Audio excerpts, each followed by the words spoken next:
Olá pessoal, sejam todos muito bem-vindos a mais este vídeo. Hoje estaremos tratando aqui, pessoal, de conceitos fundamentais para entendermos esta perspectiva, que seria uma perspectiva mais integralista, para uma psicologia mais ampla, mais abrangente. Então, iremos definir o que seria, basicamente, a consciência, o pensamento e a cognição. Neste entremeio, não é? No intermédio aí que se faz entre a consciência e o pensamento e a cognição, teríamos também do que é que se trata realmente a inteligência humana. Primeiramente, pessoal, então partimos de uma visão da realidade como uma totalidade indivisa e que tem um movimento, um fluxo incessante. Esta realidade é um holo movimento, porque ele é um movimento total. Esta totalidade ela é inapreensível para a capacidade cognitiva do ser humano, bem como a capacidade também do pensamento em refletir esta realidade. E a nossa consciência ela consegue, digamos, ascender, abranger cada vez mais esta realidade e assim constituir, digamos, um novo nível, uma nova hierarquia de totalidade para o nosso pensamento. Esta realidade ela compõe então dois ordenamentos principais. Isto é fundamental para nós entendermos como elaboramos esses conceitos aqui no Nex. Estes ordenamentos são o ordenamento explicado, que é o ordenamento material, o ordenamento explícito que está ali diante dos nossos olhos e que os nossos corpos captam a partir da sua sensorialidade, não é? Esta ordem explicada, então, nós poderíamos dizer que é a mesma ordem da física clássica, a física atômica, e que tem como o último elemento constitutivo da sua materialidade o próprio átomo. Com o advento, o avanço da física para a física quântica, nós vemos que o átomo ele não tem necessariamente em si uma materialidade. Este átomo ele não tem uma solidez, ele é constituído de energia. O seu interior, então, há ali um núcleo, os prótons e os nêutrons, com os elétrons a circular este núcleo e a produzir este campo energético que outrora achávamos que era ali a representação de uma solidez do átomo. Ou seja, no interior do átomo o que existe é energia, não é necessariamente a materialidade ou uma essência desta materialidade em termos também da sua própria solidez. A essência da materialidade é a coesão energética, uma coerência quântica, se assim também podemos dizer conceitualmente. Ora, o ser humano, quando ele consegue perceber então esta realidade material, ele consegue perceber através da sensorialidade do corpo. Só que nós temos que ter hoje muito bem colocado que a sensorialidade do corpo ela é possível a partir também de como esse corpo é suportado na ordem implicada. A ordem implicada, então, seria este outro ordenamento, que é o ordenamento implícito. É o ordenamento que está envolvido no ordenamento explícito. Envolvido por quê? Porque ele é interior ao átomo. Então, este nível do ordenamento implícito é interior ao átomo, é implícito, envolvido na própria constituição do átomo. Então, nós temos aí em nós também este aspecto implicado, este aspecto implícito, que é envolvido na própria estrutura atômica constituinte dos nossos corpos biologicamente e também do DNA em termos das suas constituições moleculares, não é? Em termos da sua constituição molecular. Esta energia, primordialmente, ela é pura consciência, na ordem implicada.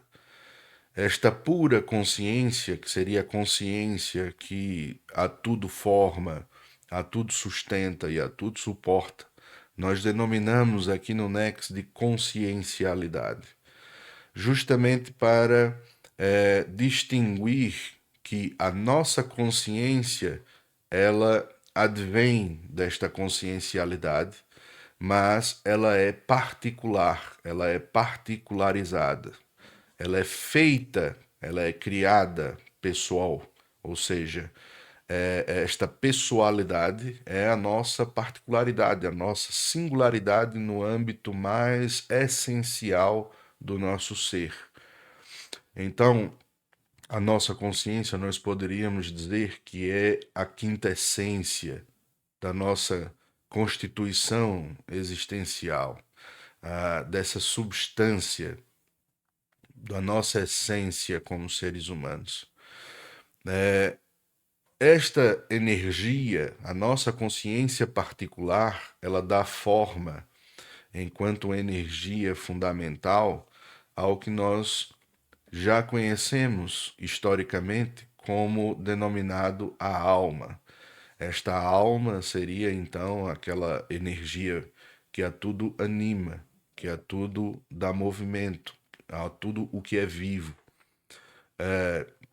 Uma distinção fundamental aqui é que a nossa consciência particular, ela dá uma forma distinta à nossa alma. Por quê?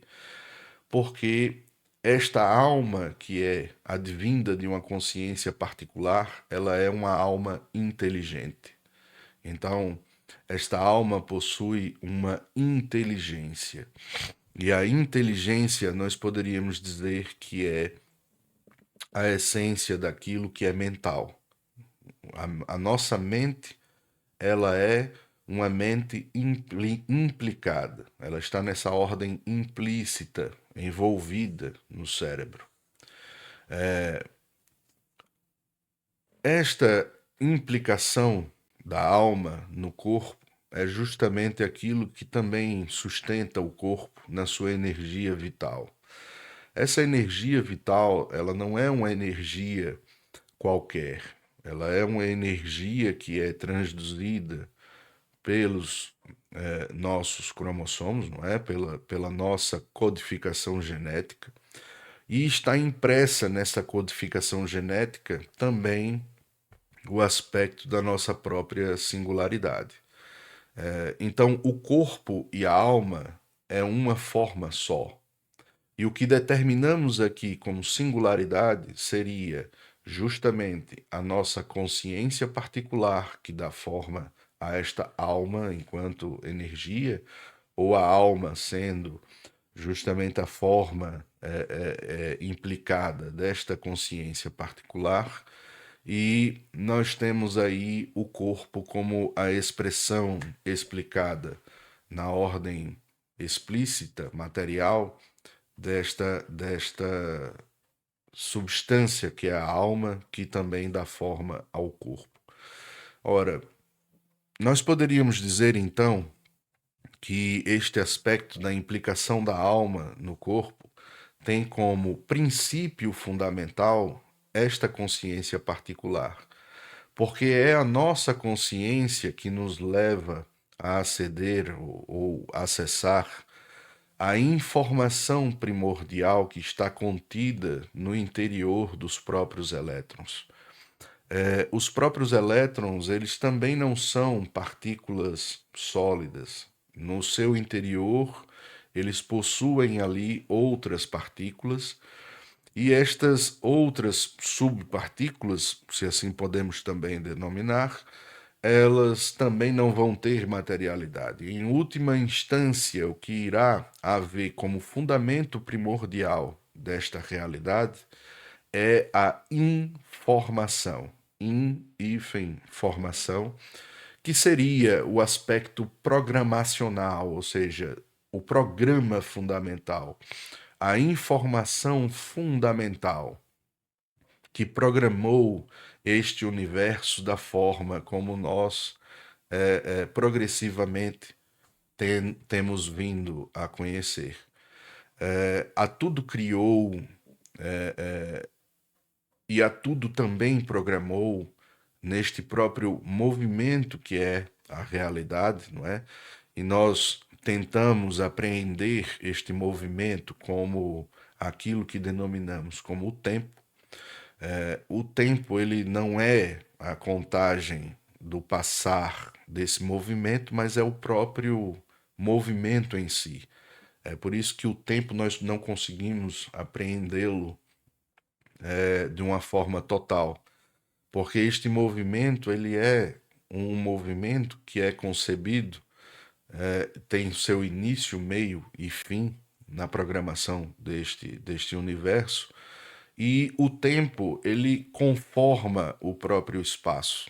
Então é como se fosse, digamos, o espaço ele sendo conformado no próprio movimento que é o passar do tempo.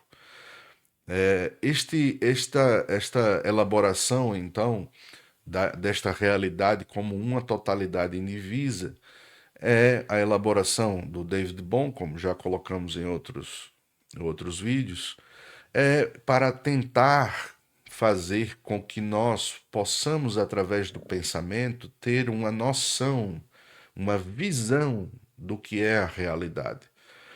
Porque a realidade é justamente esse aspecto total, ou seja, é tudo acontecendo ao mesmo tempo em um movimento que foi iniciado desde o princípio, e este movimento ele terá um fim que também já é programado.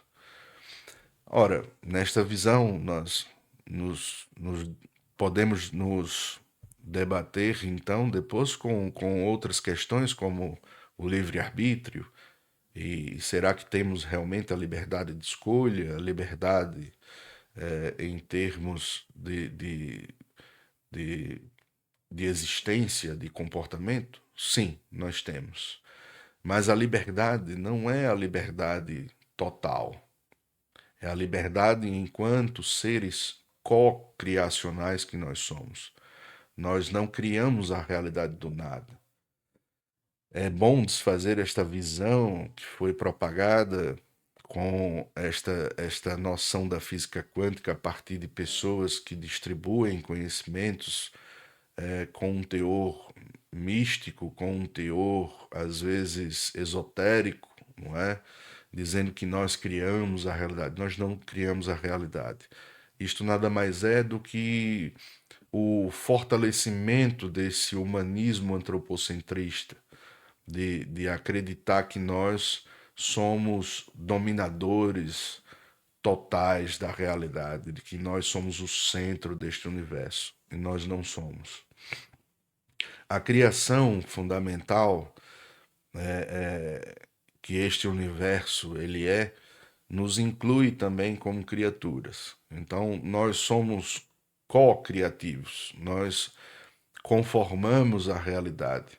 Nós participamos do processo de constituição da realidade porque temos a inteligência capaz não só de apreendê-la, ou seja, de captá-la, de aprender, de conhecer esta realidade em sua essência, mas também nós temos esta capacidade projetiva, ou seja, de lá a forma está colocada e nós reconhecermos esta forma porque temos acesso à sua programação fundamental.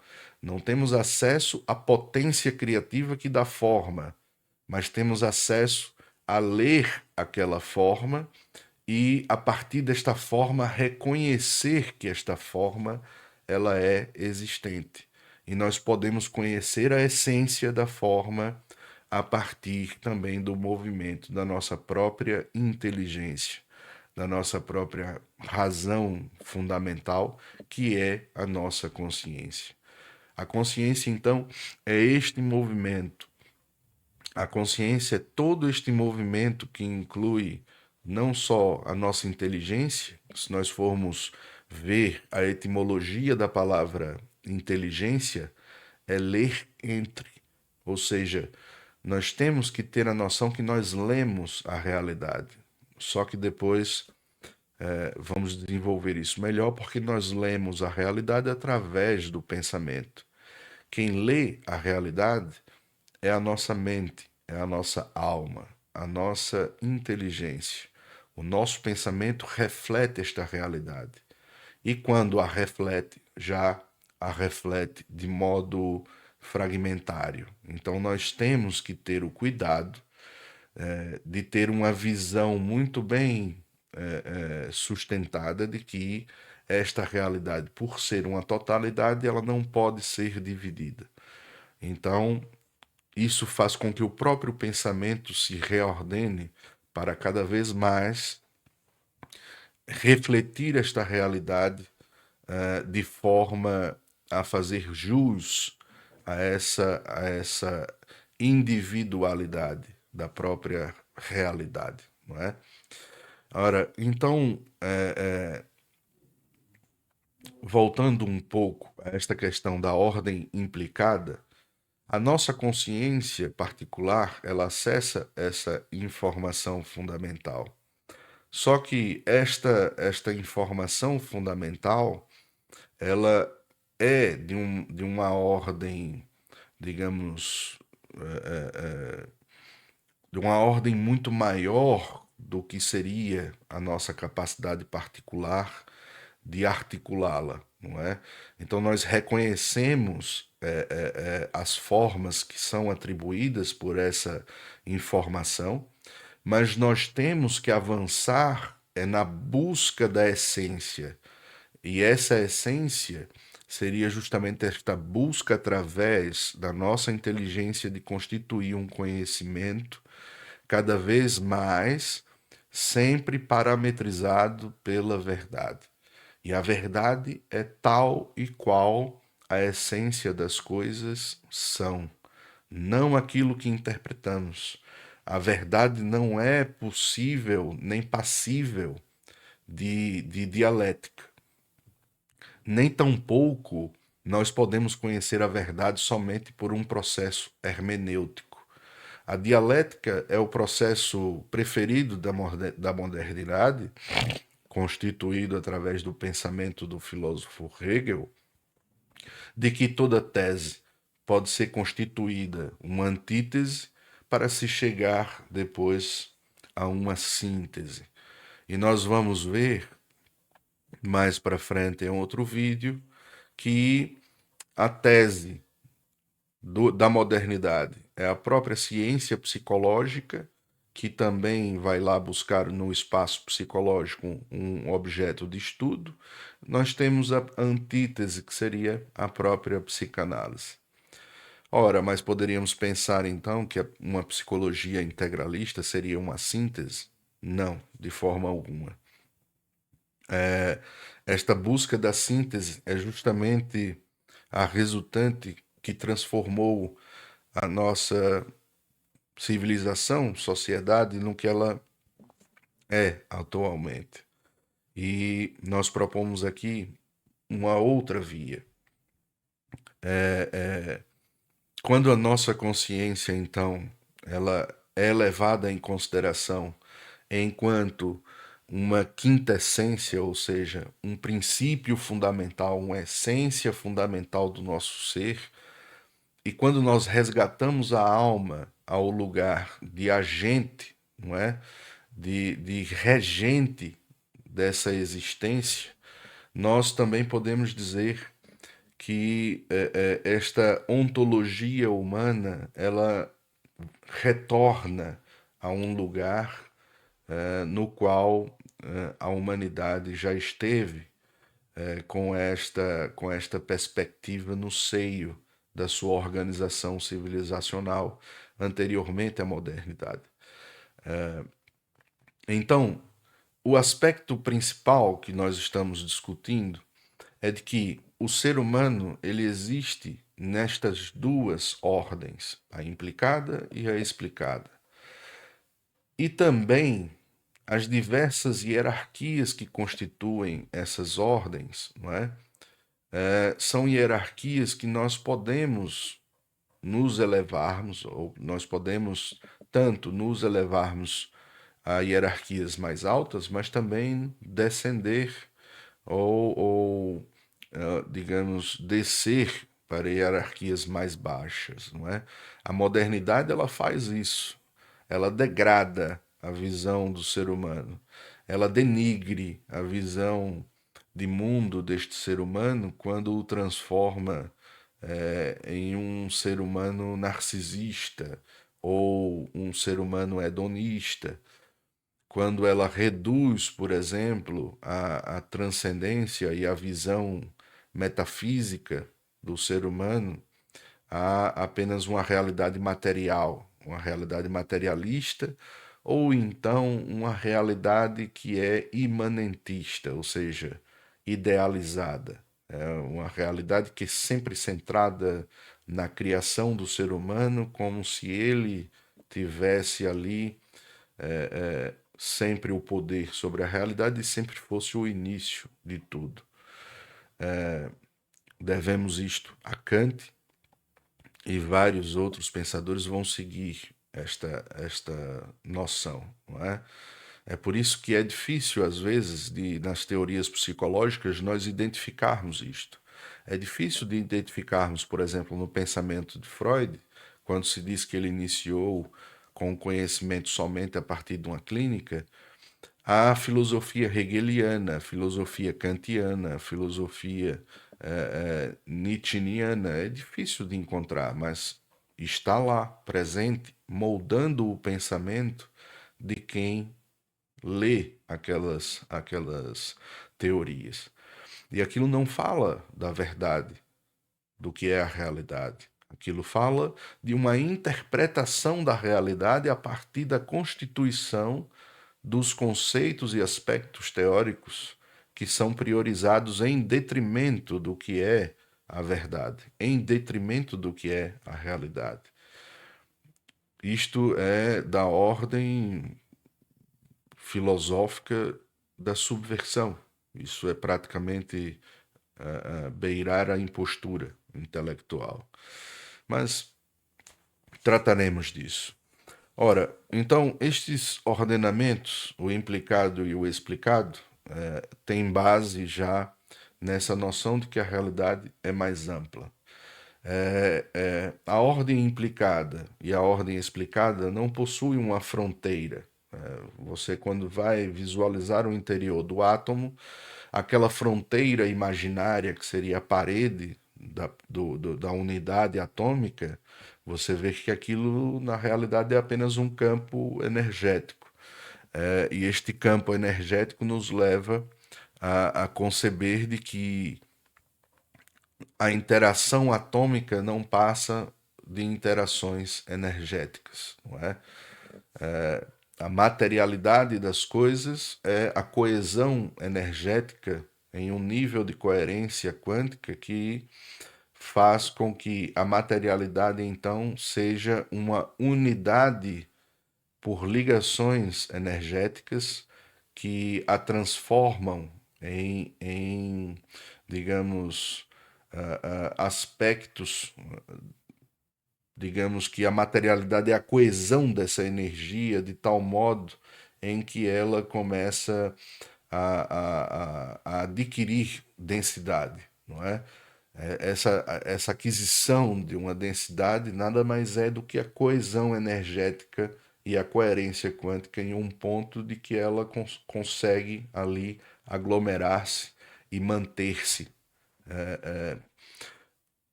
com o passar do tempo. Só que isto toda a materialidade sofre de também outro aspecto físico, que é a entropia. Então nós já sabemos que a entropia é o desfacelamento, ou seja, o desfazer dessa coesão, dessa coerência, quando as partículas tendem a retornar ao seu estado original. Então nós também podemos relacionar esse conhecimento ao que seria a morte física do nosso corpo biológico, ao que seria o desfazer e o desgastar-se de todas as coisas e componentes materiais que nós conhecemos. Só que na ordem implicada, esta entropia ela não existe.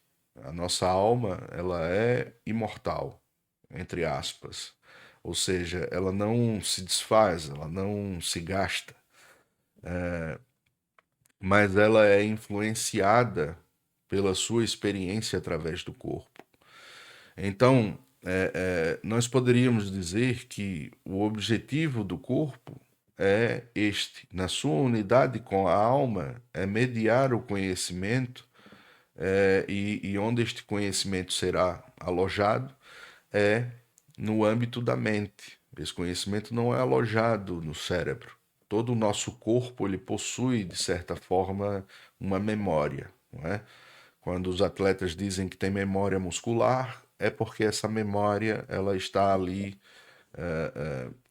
no campo implicado, ou seja, no campo implicado é porque os nossos elétrons guardam estas informações e eles são constituintes também, por sua vez, dos átomos que constituem as nossas moléculas e por aí vai. Ora, a consciência, então, pessoal, seria esse princípio que sustém a nossa inteligência. Nossa inteligência é digamos, aquilo que dá forma, não é, ao nosso próprio campo mental. O que chamamos da nossa mente é justamente esse campo que é estabelecido pela inteligência, que tem a consciência como energia essencial. A nossa inteligência, então, é a própria definição do que é a particularidade da alma e a particularidade, por sua vez, que é atribuída à alma através da consciência. É ali onde nós temos a pessoalidade do nosso ser, e que isto marca toda a alma por completo e, por outra vez, marca também o nosso corpo, enquanto essa singularidade única que é toda esta totalidade, ou seja, esta unidade em unicidade. O que quer dizer unidade em unicidade?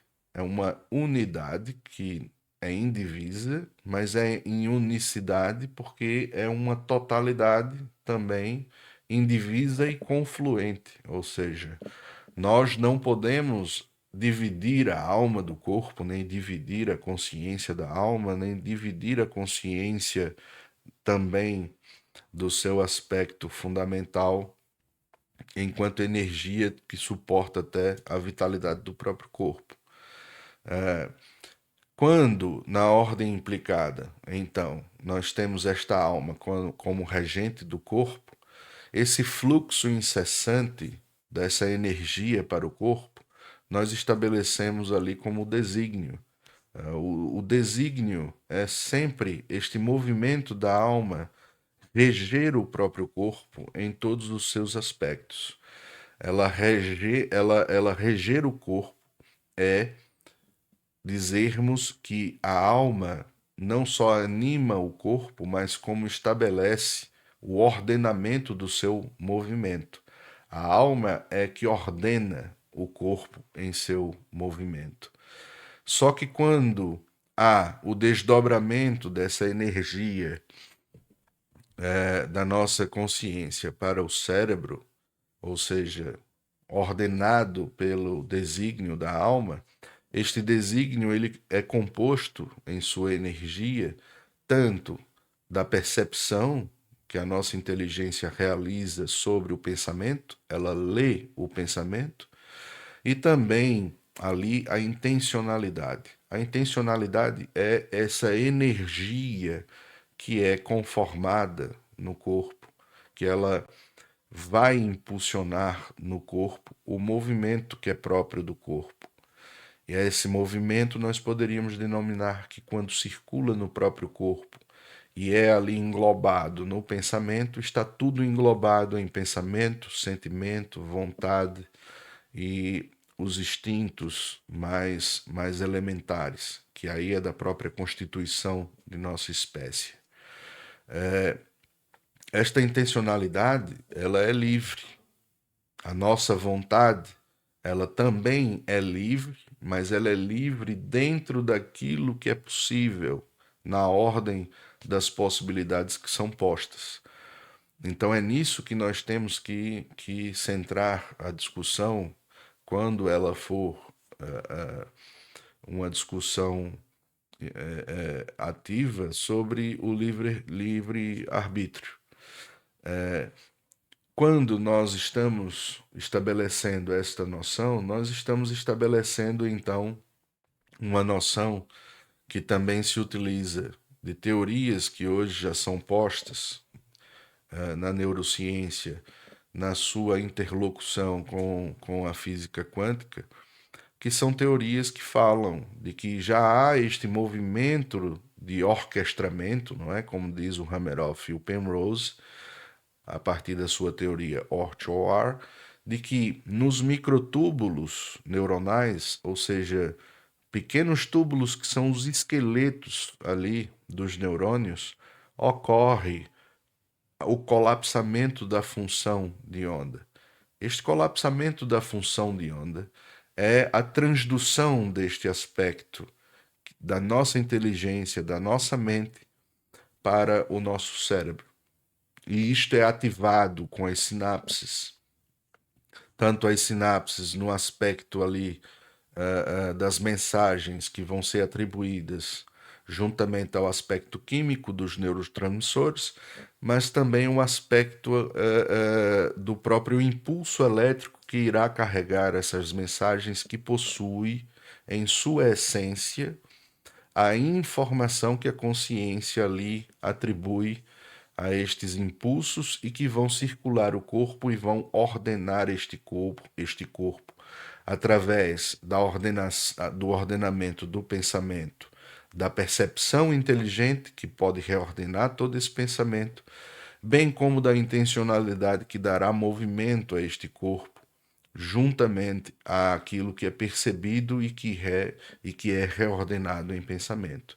Esta intencionalidade, então, circula todo o nosso corpo, dará fundamento à nossa vontade, e a nossa vontade, por sua vez, terá ali também um aspecto elementar, que é instintual do nosso corpo. O nosso corpo ele tem condicionamentos próprios. E estes condicionamentos eles são orientados no desenvolvimento, no amadurecimento do nosso corpo biológico, não é? Então, quando o nosso corpo amadurece, ele vai condicionando estes instintos, não é? E o nosso pensamento, ele também vai se condicionando a este próprio movimento de amadurecimento do corpo. O nosso pensamento, então, ele é um sistema que se condiciona desta mesma forma. Se condiciona tal e qual os atos reflexos também são condicionados no próprio movimento e nas terminações nervosas, nos centros nervosos que existem por todas as terminações nervosas do nosso corpo.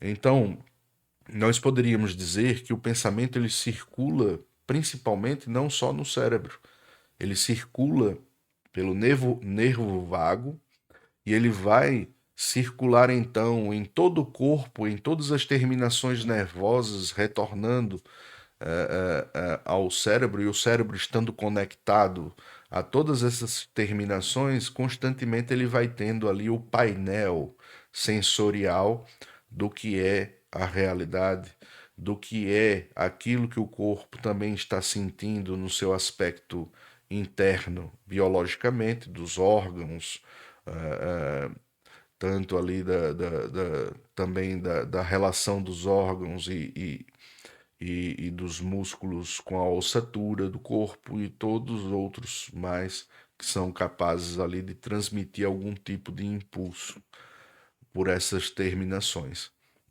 Então, a cognição é justamente esse funcionamento cognitivo em termos de como as sinapses psicofisiologicamente elas vão trabalhar para estabelecer a circulação desses impulsos e como elas vão estabelecer também no próprio funcionamento cerebral a constituição deste pensamento, enquanto também um sistema que é holográfico e é um sistema também tal e qual a realidade que se constitui em holomovimento, ou seja, ele é uma totalidade sempre em movimento constante.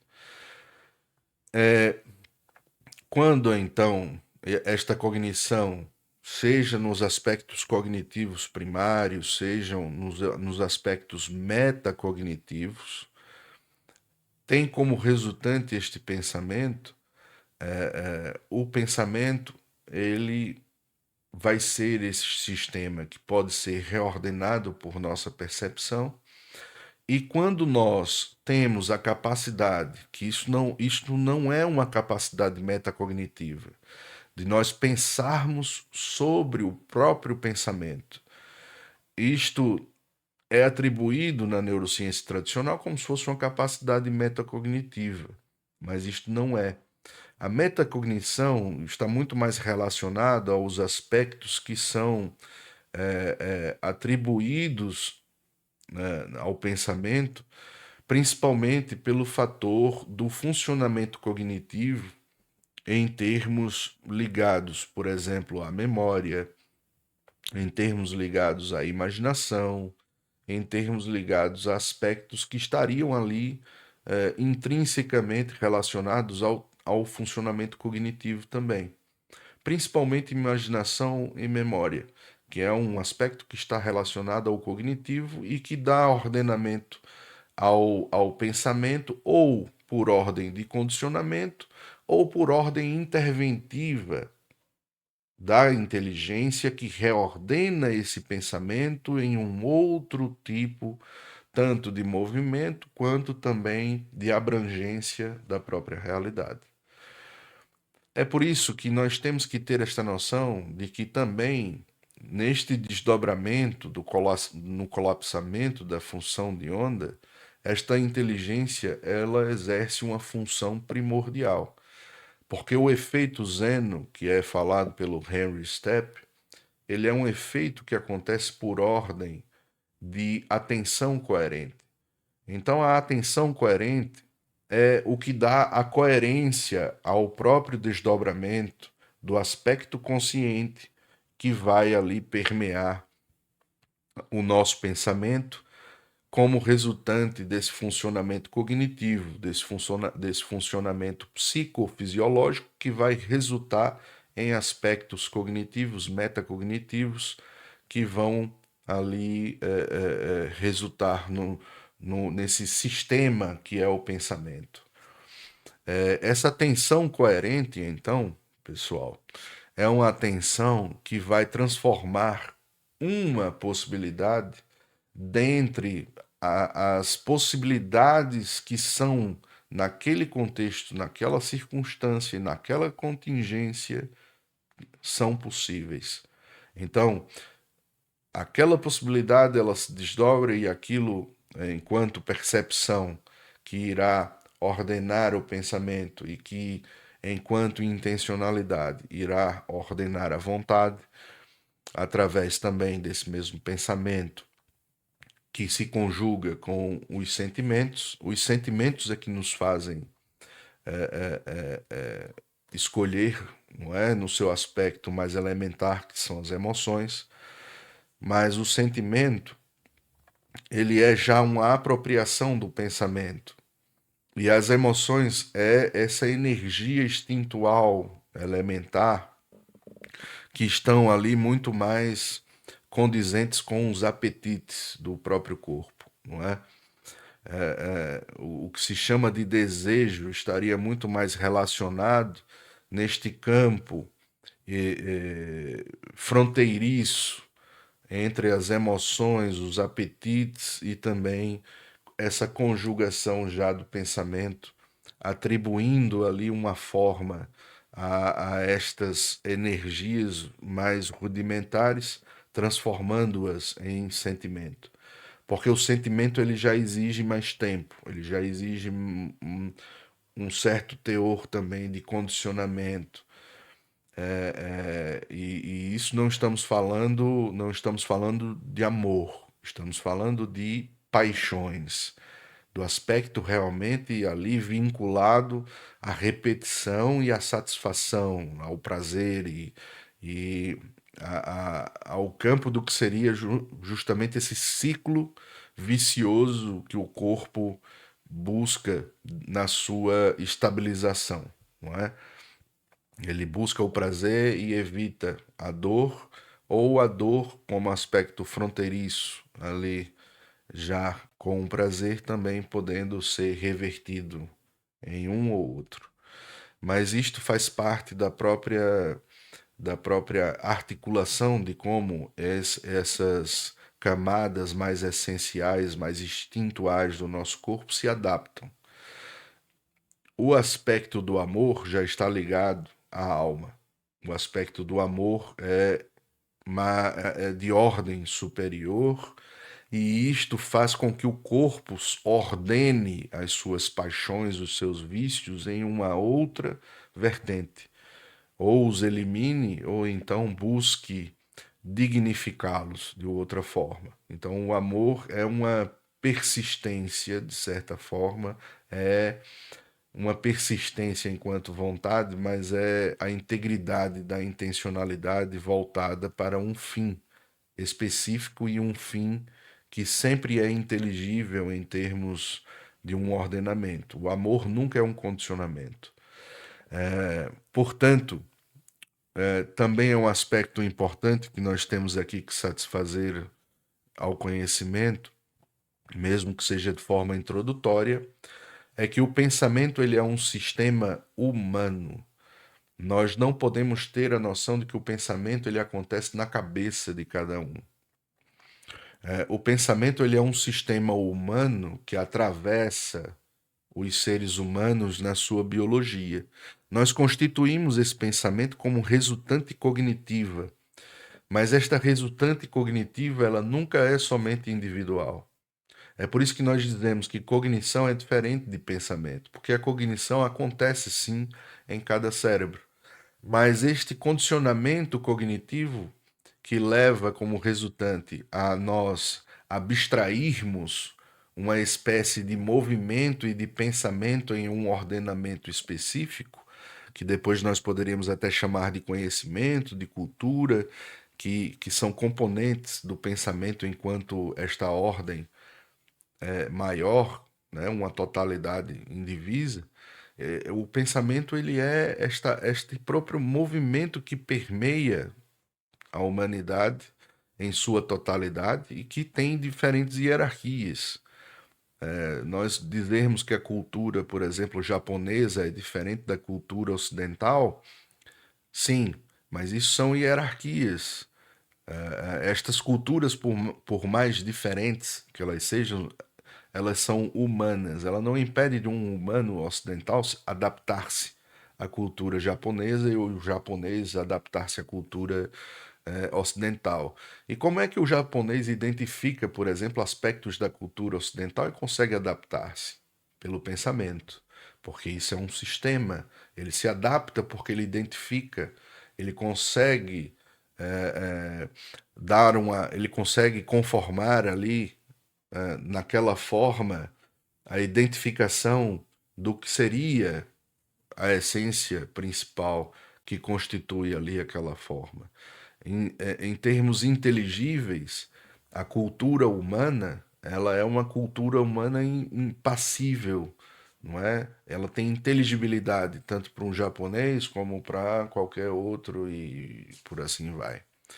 É diferente com os animais. Os animais eles se adaptam por ordem somente do condicionamento. E os animais eles possuem sim um certo nível cognitivo de apreensão da realidade, mas eles não possuem inteligência.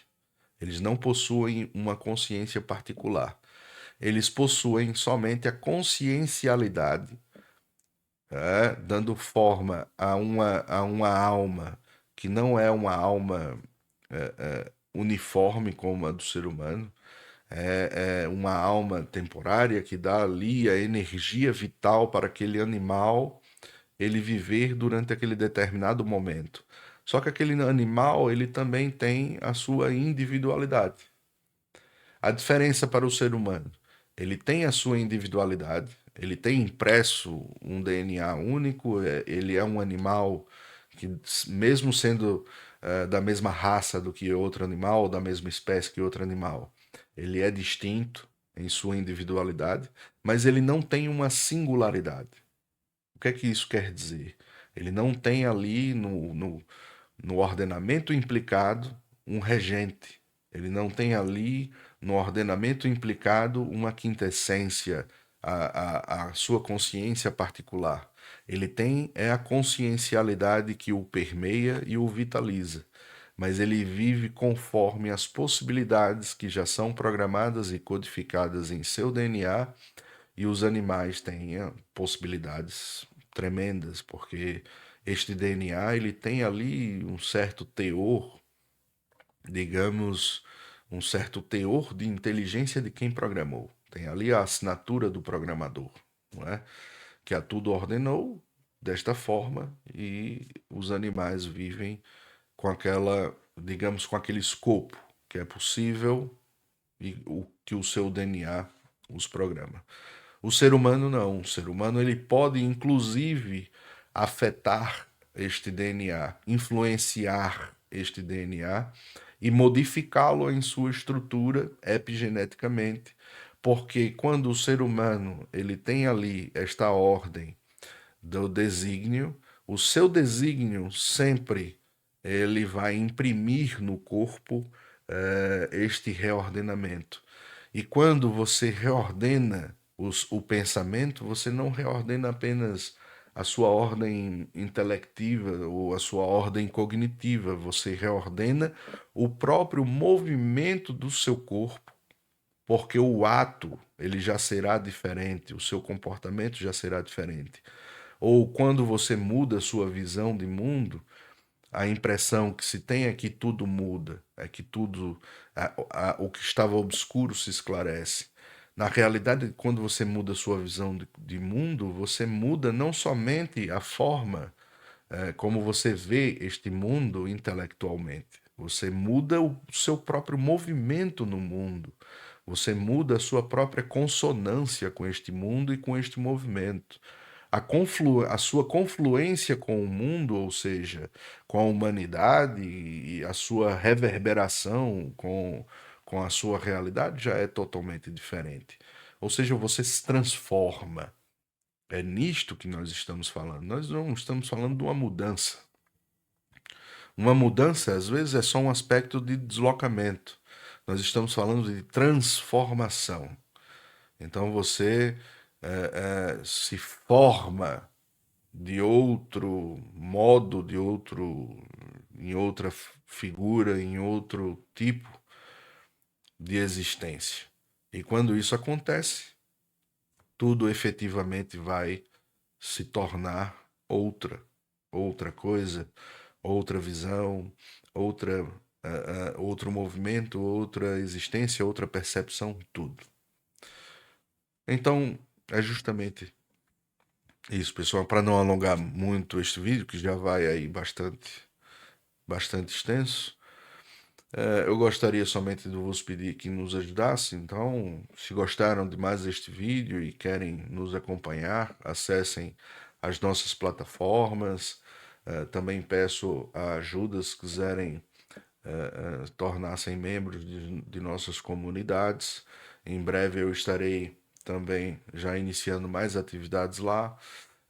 Também deixe o seu gostar, compartilhe mais este vídeo, compartilhe o nosso canal e nos ajude a chegar àqueles que ainda não nos conhecem. Agradeço-vos também por ter visto mais este vídeo. Então até a próxima, pessoal, tá? No próximo vídeo. Obrigado.